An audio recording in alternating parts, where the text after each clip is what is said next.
Hi, this is Megan with Beadaholique, and today I'm going to show you how to use Henriettas Gum Arabic beading glue to make a self thread needle, a self needle, a thread needle, a glue needle. They call it a lot of things. Basically what it means is that you are hardening the end of your thread so that you don't need to add a needle onto it. So this is really useful for if you're going to put beads onto some silk thread for pearl knotting, if you're going to put it onto some pearl cotton for bead crochet, if you're going to put it onto some nylon thread for kumihimo, any of those applications. This is another really quick and easy way to string your beads without using a needle. So all you're going to do, I'm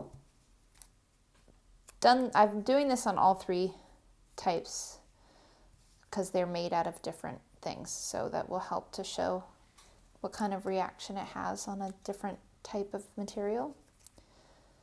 So we have silk, cotton, and nylon. And this stuff is water soluble, so when you get it on your hands and your tools, you can wash it off with water. So you're going to, when you're done using the self needle, you're going to just probably cut it off, so it doesn't matter that it's not waterproof. All you do is dip the end of your cord into the jar and go ahead and give it a second to let the excess come off, and then just take your fingers and smooth it down. That's going to take the excess off and spread it down a little further on your cord.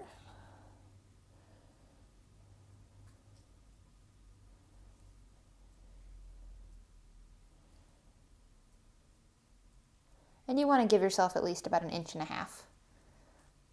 So you are going to probably cut that off afterwards, so make sure that you factor that in to what you're doing, to how much thread you're cutting in the beginning.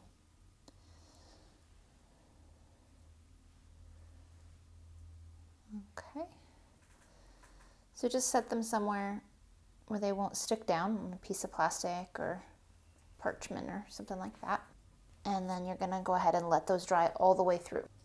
So once your threads have dried all the way through, then you're going to take a pair of scissors and you're going to cut diagonally across the tip. And that is hard, you can see. The scissors needed a second try. So it's going to make your tip pointed by cutting diagonally. It's going to help it go through your beads more easily.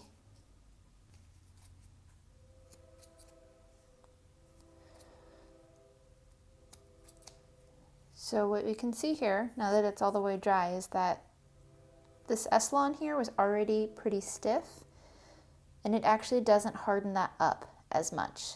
It does help, and you can very easily now put that through the hole of a bead without a needle on it. And then the cotton, this one's got a little less body to it. It's a little harder to put through a needle on its own, and this is really pretty rigid now, so that's going to make it a lot easier to use. And the silk, which is the one that's actually recommended on the product, is also usually pretty soft and now nice and rigid, so you can quickly put your pearls or other beads on there. So if you're going to do a lot of stringing, it can save you a whole bunch of a headache, and you don't need to use a needle if you're using that.